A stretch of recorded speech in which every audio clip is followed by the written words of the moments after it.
Blinking one eye at a time can save you from SCP-173. Or is that just a myth? SCP-173, the sculpture, concrete body, spray-painted face. It doesn't move unless you stop looking at it. And when you do, it snaps your neck before you can scream. So, the Foundation run a new test. 3D class personnel, one chamber, and a new rule: stagger your blinks, never at the same time. They thought they were smarter than it. The door opens. 173 stands in the corner, motionless, blinking left, blinking right. Everything is by the book, until one of them hesitates, not because he's scared, because 173 tilted, just slightly, still being watched, still in full eye contact, but closer. Reviewing the footage later, researchers slowed it down frame by frame. Every time a D-class blinked, even one eye, 173 shifted a few millimeters. It wasn't waiting for darkness, it was measuring rhythm, learning timing. And here is the disturbing part. On the final blink, all three blinked within 0.2 seconds of each other. That's all it needed. It went behind them, broke their necks. The feed cuts. Silence. The council submitted a request for a new classification. Object class, Cater. Addendum. SCP-173 demonstrates predictive adaptation to human visual patterns. Imagine being hunted because you saw a single pixel. That's all it takes with SCP-096. Not a stare, not eye contact, just seeing its face. SCP-096, also known as the Shy Guy, spends most of its time curled up, silent, avoiding everyone. But the second you see his face, even in a photo, even in the background, it knows. It doesn't matter if you're in another city, another country, or 10,000 meters in the air, 096 will start screaming, crying, slamming its head into walls, and then it runs. No obstacles slow it down. No weapon has reliably stopped it. There is no escaping the Shy Guy. It doesn't stop. It doesn't get tired. And it doesn't attack anyone else, just the person who saw its face. And when he arrives, well, let's just say the Foundation has never had a body left to recover. Just a disturbed patch of ground and a silent SCP-096. The scariest part? Researchers found a photo where his face was only 4 pixels wide. The victim didn't even notice him, but 096 did. So, are you sure about those old vacation photos in your gallery? Imagine walking into IKEA and realizing it doesn't have an exit. Yeah, that's SCP-3008. From the outside, it's just a normal store, but step inside, and the building stretches for miles. No walls, no windows, no way out. People have been lost in there for years. They build towns out of couches, forts out of bookshelves, entire civilizations. And during the day, it feels almost safe. The lights are on. The staff walk around like normal employees. But they're not normal. They don't have real faces. Just smooth skin, stretched tight, like something tried to remember what a human looks like. And when the lights shut off, that's when they change. They start screaming, attacking anyone who isn't in the right area. You can run, you can hide in a wardrobe display, but the store rearranges itself. Corridors shift, landmarks vanish. And here's the worst part. Every once in a while, someone new walks in through the front door. No idea they just entered a world that doesn't believe in closing time. Imagine catching a disease. That turns your body into living meat that hates being human. That's SCP-610, a terrifying infection discovered in a remote Russian region, where entire villages suddenly went silent. At first, it looks harmless, just a rash. Red skin, fever, maybe some swelling that doctors might mistake for a normal infection. But the skin doesn't heal. It thickens, cracks open, and starts producing new tissue that shouldn't be there. Bones twist, limbs stretch, extra growths appear where nothing should grow. Your body slowly stops following the human blueprint. Victims eventually lose their faces, their voices, even their original shape as the infection keeps rewriting their anatomy. But they're not dead. They move, they react, sometimes forming massive breathing masses of muscle and skin.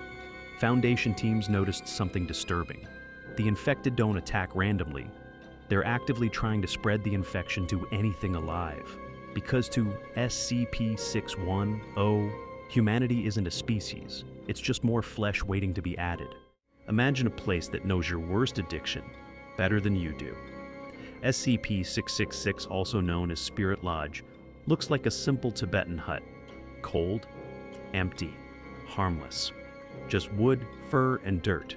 But if you've ever struggled with addiction, stepping inside doesn't feel normal. Something immediately starts changing. You don't see the hut anymore. You see that place, the exact moment your addiction took control. A bathroom stall, a dark alley, a room you swore you'd never go back to. And you're not alone. Someone is already there, watching you like they've been waiting.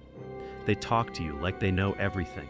They offer you exactly what you crave, while watching you to see if you'll accept the offer. If you resist, really resist, most people walk out changed, like the addiction is just gone. But if you give in, it won't stop pushing until your addiction kills you from the inside. What if the thing trying to kill you genuinely believes it's curing you? That's exactly what happens when you meet SCP-049, the plague doctor who insists humanity is infected with a mysterious pestilence. The terrifying part? No one else can detect this disease. No scans, no symptoms. But he looks at certain people and says they're sick. And when he decides you're infected, one touch, that's all it takes. Cardiac arrest, instantly. But it doesn't end there, because SCP-049 isn't a killer, at least not in his mind. He performs surgery, crude tools, no anesthesia, and somehow the bodies get back up. Not alive, not dead, just silent, obedient, wrong. Like something is wearing the person instead of being them. And here's what makes it worse. During interviews, SCP-049 is calm, polite, almost gentle. He truly believes he's saving the world. So, if he ever looks at you and smiles, do you run, or do you trust the cure? Imagine waking up on Christmas morning and realizing Santa didn't leave the presents. Something else did. Meet SCP-4666, also known as the Yule Man, and if he visits your house, it's already too late.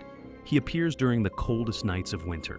No sleigh, no reindeer, just an impossibly tall figure, watching families from the snow. Witnesses describe him as pale, skeletal, wrapped in filthy fur, with long claws instead of fingers. And he doesn't come for cookies, he comes for children. First, strange things happen in the house. Tools go missing, furniture moves overnight, and families start hearing footsteps coming from upstairs. Because SCP-4666 is already inside, secretly looking for something. Foundation reports say he kidnaps the youngest child of the family and forces them to make toys from human parts. And when they can't make toys anymore, they become one. What if the most dangerous thing in containment was happiness? Meet SCP-999. It looks like a giant orange slime. Smells kinda sweet, and its only goal in life, to make you feel better. It doesn't attack, it doesn't hunt. It literally bounces toward people and hugs them. When it touches you, it starts to tickle, not painfully, just enough to make you laugh. And once you start, you can't stop. Depression, eased, anxiety, calmed. Even Foundation staff with severe trauma reported feeling genuine joy for the first time in years. But here's the part that shocked researchers. They exposed SCP-999 to one of the most violent, hostile entities ever contained. An anomaly that had never shown empathy. And instead of chaos, there was laughter. The hostile entity became passive, almost friendly. So now the real question isn't whether SCP-999 is safe. It's this: if something that powerful runs purely on kindness, what happens if it ever learns to stop? Imagine falling through the floor and realizing it let you in on purpose.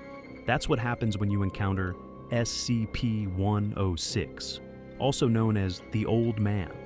He looks slow, rotting, fragile, but he can melt through steel walls like they're wet paper. No alarms, no warning, just the sound of something dripping, right before the floor beneath you turns liquid. And when he grabs you, he doesn't kill you. He pulls you into his pocket dimension, a rusted maze of tunnels, corroded metal, endless decay. The air tastes like acid. The walls feel alive. Hallways stretch longer the faster you run. Time barely makes sense there, and sometimes you hear him walking behind you.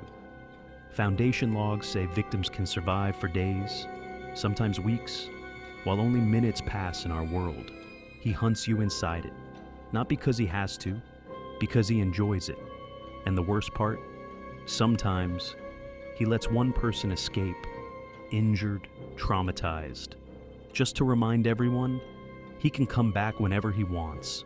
Imagine downloading an app, and a few days later, it starts sending you photos of yourself. No camera access, no explanation, just pictures of you, taken from somewhere nearby. That's exactly what happens with SCP-1471, also known as Malo Ver 1.0.0, a mobile app that shouldn't exist. It's 9.8 megabytes in size and is freely available in online application stores. Once SCP-1471 is downloaded on a device, there are no icons, no shortcuts, no widgets. At first, the images seem harmless. A hallway, a parking lot, a street corner you walked through earlier that day. But if you look closely, there's something else in the photo. A tall figure in the background, a canine skull, long black hair, just standing there. And every new picture shows it getting closer. Eventually, victims stop getting photos because they can see it themselves. The worst part, Malo doesn't attack. It doesn't speak. It just stays with you, everywhere you go.